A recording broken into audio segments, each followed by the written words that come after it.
Hello friends, welcome to our channel Itsmenits. Introduction க்கு அப்புறமா நம்ம சேனல்ல வர ஃபர்ஸ்ட் வீடியோ இதுதான். ஸோ ஃபர்ஸ்ட் வீடியோன்றதுனால ஒரு பார்ட்டி மூட்ல ஸ்டார்ட் பண்ணிக்கலாம் அப்படின்னு சொல்லிட்டு ஆக்சுவலாக பாப்பாவுக்கு வந்து இப்போ தான் ஃபர்ஸ்ட் பர்த்டே முடிஞ்சது. ஆஃப்டர் மேரேஜ் நானும் என் ஹஸ்பண்டும் மட்டும் யாரோட சஜஷன்ஸும் இல்லாமல் யாரோட ஹெல்ப்பும் இல்லாமல் ஒரு ஈவெண்ட் ஆர்கனைஸ் பண்ணோம் அப்படின்னா அது இந்த பர்த்டே தான். நாங்கள் எப்படி ஆர்கனைஸ் பண்ணோம், எப்படி பிளான் பண்ணோம், அந்த மாதிரி விஷயங்கள்லாம் இந்த வீடியோவில் பார்க்கலாம். ஒவ்வொரு விஷயமும் நாங்கள் பார்த்து செலக்ட் பண்ணோம். அது வந்து ரொம்பவே ஸ்பெஷலாக இருந்தது. ஸோ அந்த எக்ஸ்பீரியன்ஸ் வந்து நான் உங்ககிட்ட ஷேர் பண்ணிக்கிறேன்.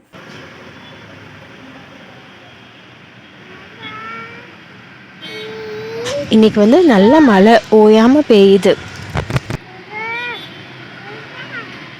வந்து நைட்டு டின்னருக்கு சப்பாத்தியும் ஸ்ப்ரவுட்ஸ் கிரேவியும் பண்ணலாம் அப்படின்னு சொல்லிட்டு அதுக்கு வந்து நான் ஆல்ரெடி முந்தின நாளே முளை கட்டி வச்சுருக்கேன் பச்சை பயிரை. அதில் வந்து ஒரு பாதி எடுத்து வச்சுட்டேன், இன்னொரு நாள் குழம்பு செஞ்சுக்கலாம் அப்படின்னு சொல்லிட்டு. மிச்ச பாதி வந்து இன்றைக்கி ஸ்ப்ரவுட்ஸ் கிரேவி பண்ண போகிறேன். அது வந்து வேக வச்சு எடுத்துக்கலாம். பச்சை பயிறு அது கூட 2 உருளைக்கிழங்கு நல்லா கழுவிட்டு 2ஆக வெட்டி குக்கரில் சேர்த்துக்கலாம்.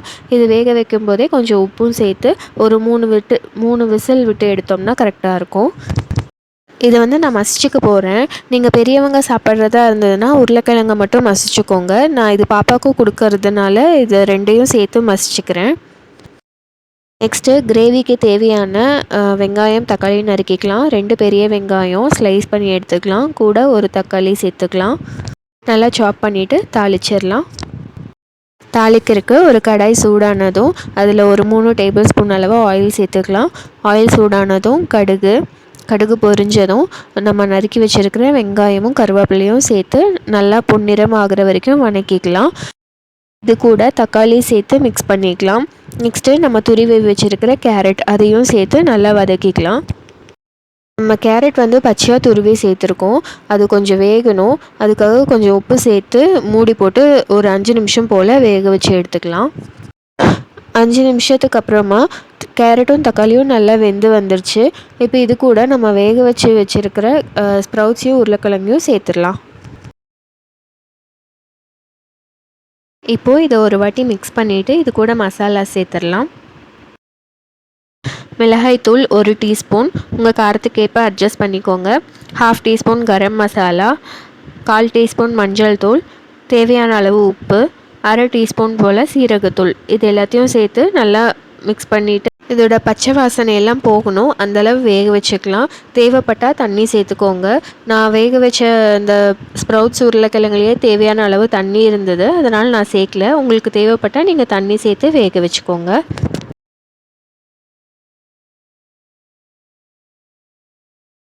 இப்போது மசாலாலாம் நல்லா மிக்ஸ் ஆகி பச்சை வாசனை போனதுக்கப்புறமா ஒரு 2 மினிட்ஸ் சிம்மில் வச்சுட்டு கொத்தமல்லி இலை தூவி ஆஃப் பண்ணிடலாம்.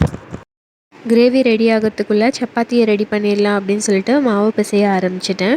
தேவையான அளவு மாவு, உப்பு, தண்ணி, எண்ணெய், அவ்வளோதான். மாவு ரெடி ஆயிடுச்சு. சைட் பை சைட் நம்மளுக்கு கிரேவியும் ரெடி ஆயிடுச்சு. இப்போ இதில் கொத்தமல்லி இலை தூவி ஆஃப் பண்ணிடலாம்.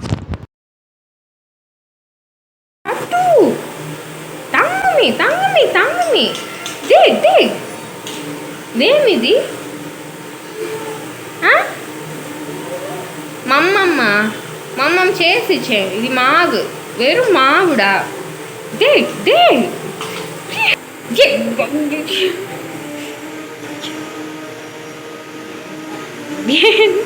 ఏమా చాలు అమ్మ మమ్మం చేసి ఇచ్చేనే, మమ్మం చేసి ఇచ్చే.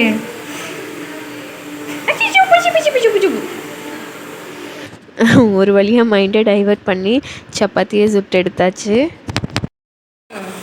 என்ன பண்ணுறீங்க?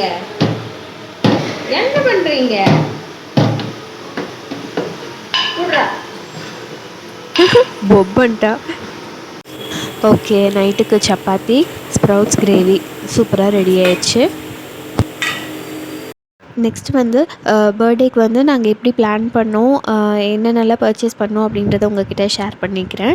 பர்த்டே அப்படின்னாவே வந்துட்டு நம்ம பெரியவங்களுக்கே மைண்டில் வர்றது ட்ரெஸ்ஸு தான். ஸோ ஒரு ட்ரெஸ் வந்து நம்மளுக்கு ரெடியாகி நம்ம கையில் இருந்துச்சுன்னா அந்த ஃபங்க்ஷன் மோட் அந்த அக்கேஷனே ஃபுல்ஃபில் ஆன மாதிரி இருக்கும். அதனால் ஃபர்ஸ்ட் ப்ரியாரிட்டி வந்து நாங்கள் ட்ரெஸ்ஸுக்கு தான் கொடுத்தோம். பாப்பா வந்து கேர்ள் பேபின்றதுனால மாம் டாட்டர் அந்த தீமில் போகலாம் அப்படின்னு சொல்லிட்டு ஒரு ஐடியா இருந்தது. ஸோ அந்த ட்ரெஸ் எல்லாம் வந்துட்டு நாங்கள் எங்கே பர்ச்சேஸ் பண்ணோம், என்ன கலர், அந்த விஷயங்கள் எல்லாம் நான் உங்ககிட்ட பின்னாடி ஷேர் பண்ணுறேன். நெக்ஸ்ட்டு வந்து நம்ம மைண்டுக்கு வர்றது கேக்கு. நாங்கள் எப்படி ட்ரெஸ் வந்து ஒரே மாதிரி எடுத்தோமோ அந்த தீம் அந்த கலர்லேயே வந்துட்டு கேக் சூஸ் பண்ணோம். கேக் வந்துட்டு நாங்கள் டோனட்ஸில் ஆர்டர் பண்ணோம். நெக்ஸ்ட்டு வந்து நம்ம மைண்டுக்கு வர்றது சாக்லேட்ஸ் வந்துட்டு பர்த்டேக்கு 2 நாளைக்கு முன்னாடி தான் நாங்கள் பர்ச்சேஸ் பண்ணோம். சாக்லேட் வந்து நாங்கள் 2 டைப்பாக வாங்கியிருந்தோம். ஒன்று வந்து கேக் சுற்றி டெக்கரேட் பண்ணுறதுக்காக ஒன்றும், அப்புறம் கேக் வந்து டிஸ்ட்ரிபியூட் பண்ணும்போது அந்த பிளேட்லேயே சாக்லேட்ஸ் வச்சு கொடுக்குறது மாதிரி அந்த மாதிரி ஒரு சாக்லேட்டும் வாங்கியிருந்தோம். நெக்ஸ்ட்டு நம்ம என்ன தான் கரண்ட் மூமெண்ட்டை என்ஜாய் பண்ணாலும் நம்மளுக்கு ஃப்யூச்சரில் ஹாப்பினஸ் கொடுக்கறது வந்துட்டு ஃபோட்டோஸும் வீடியோஸும் ஆல்பமும் தான். அதனால் அதுக்கு செலவு பண்ணுறது தப்பே இல்லை எனக்கு பொறுத்த வரைக்கும். உங்களுக்கும் அப்படி தானே நினைக்கிறேன். நெக்ஸ்ட் வந்து டின்னர். அதுக்கு வந்து பஃபே சிஸ்டம் மாதிரி அரேஞ்ச் பண்ணியிருந்தோம். எப்படின்னா டேபிள் எல்லாம் வந்துட்டு 4 கார்னர்ஸ்லேயும் போட்டுட்டு சென்டரில் வந்து 3 சேரை வந்து அரேஞ்ச் பண்ணியிருந்தோம். ஸோ ஒரு குரூப் வந்து உட்காந்தாங்கன்னா அந்த குரூப்பாக உட்காந்து சாப்பிட்ற மாதிரி 2 பக்கமும் வாட்டர் ஆக்சஸ் வச்சுருந்தோம். ஒரு சைடில் வந்துட்டு ஃபுட் ஆக்சஸ் வச்சுருந்தோம். பின்னாடி வந்துட்டு ஐஸ்கிரீம், பீடா, காஃபி அந்த இதெல்லாம் வச்சுருந்தோம். ஸோ எல்லாருக்குமே எல்லாமே ஈஸியாக ஆக்சசபிளாக இருந்தது. ப்ளஸ் இது கம்ஃபர்டபுளாகவும் இருந்தது. அப்புறம் ஒரு பெரிய கன்ஃப்யூஷன் இருந்தது. நம்ம வீட்டில் வைக்கலாமா இல்லை ஹால் அரேஞ்ச் பண்ணலாமா அப்படின்னு சொல்லிட்டு. வீட்டிலன்னா ரொம்ப கன்சிஸ்டடாக இருக்கும், பாப்பாவும் ரெஸ்ட்லெஸ்ஸாக ஃபீல் பண்ணுவா அப்படின்னு சொல்லிட்டு நாங்கள் ஃபைனலாக ஹாலுக்கே போயிட்டோம்.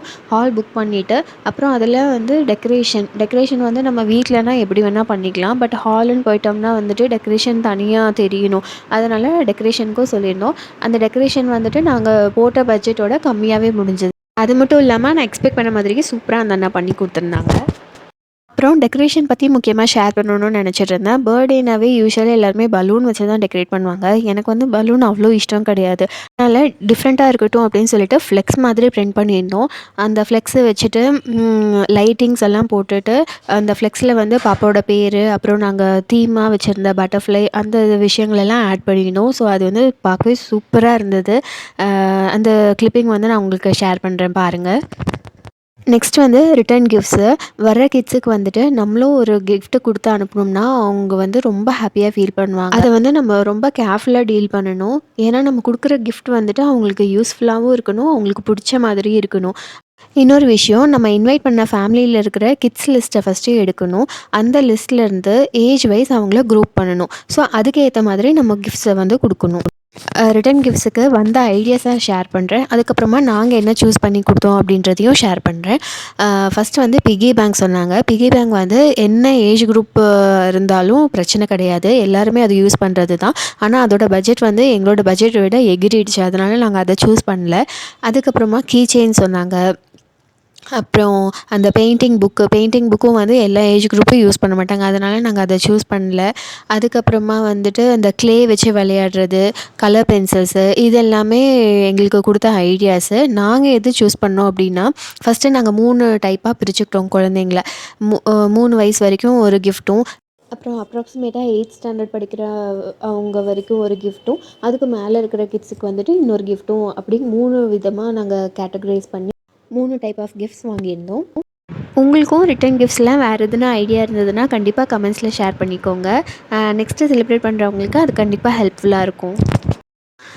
நெக்ஸ்ட் வந்துட்டு முன்னாடி வந்து வெல்கம் பண்ணுறதுக்காக இன்னொரு பேனர் வச்சுருந்தோம். அதில் வந்து பாப்பாவோட டீட்டெயில்ஸு, லைக் அவளோட ஹைட் என்ன, அவளுக்கு எவ்வளோ பல் இருக்குது, அவளுக்கு என்னெல்லாம் பிடிக்கும், யாரை இமிட்டேட் பண்ணுவா, அந்த மாதிரி அவளோட சின்ன சின்ன இன்ட்ரெஸ்டிங்கான திங்ஸ் வந்துட்டு ஃப்ளெக்ஸ் மாதிரி அடித்து முன்னாடி ப்ளேஸ் பண்ணியிருந்தோம் வெல்கம் போர்ட் பக்கத்தில்.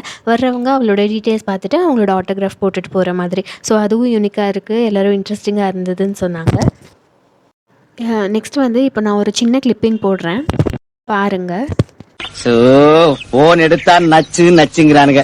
ஏதோ பொண்ணுக்கு கல்யாணமா, அத எம்எல்ஏ வாலே சாதிக்க முடியலையா, என்ன சாதிக்க சொல்றானுங்க. ஆனா இது பரவாயில்ல, சோசியல் மேட்டர் பண்ணிக்கலாம். டைவர்ஸ் கேஸ் எல்லாம் என்கிட்ட வருதுப்பா. நான் என்ன கோர்ட்டா இல்ல வக்கீலா? ஒரே குஷ்டமப்பா. குஷ்டமா? இது கஷ்டமப்பா. போன் வாயாடு பிஞ்சு ஒரு வாரம் ஆச்சு.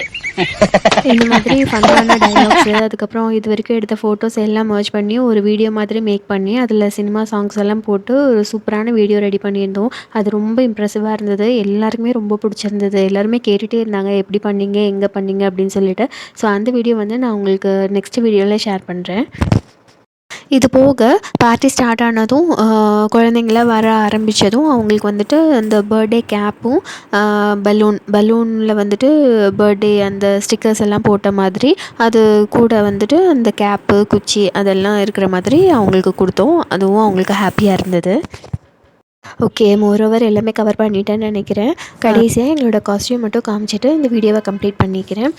கோயம்புத்தூரில் இருக்கிறவங்களுக்கு தெரியும்னு நினைக்கிறேன், சிடிசி. அங்கே தான் வந்துட்டு எனக்கும் பாப்பாவுக்கும் மெட்டீரியல் எடுத்து அதை வந்து தனியாக ஸ்டிச் பண்ணிட்டோம்.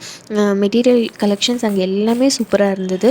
எங்கள் 2 பேர்த்துக்குமே சூட் ஆகுற மாதிரி இந்த கலர் நாங்கள் சூஸ் பண்ணி எடுத்தோம். அப்புறம் இந்த கலருக்கு ஏற்ற மாதிரி ஆக்சசரிஸ் வந்துட்டு ரோஸ் கோல்டில் வாங்கினோம். ஸோ காம்பினேஷன் வந்து செம்மையாக இருந்தது. எங்கன்னா பூரா மார்க்கெட்டில் வாங்கினோம். இந்த வீடியோவை லாஸ்ட் வரைக்கும் பார்த்ததுக்கு ரொம்ப ரொம்ப நன்றி. உங்களுக்கு இந்த வீடியோ பிடிச்சிருந்ததுன்னா லைக் பண்ணுங்கள், மறக்காமல் நம்ம சேனலை சப்ஸ்கிரைப் பண்ணிக்கோங்க. We'll meet in the next video. Until then, it's bye from Nitya. Bye bye. Take care.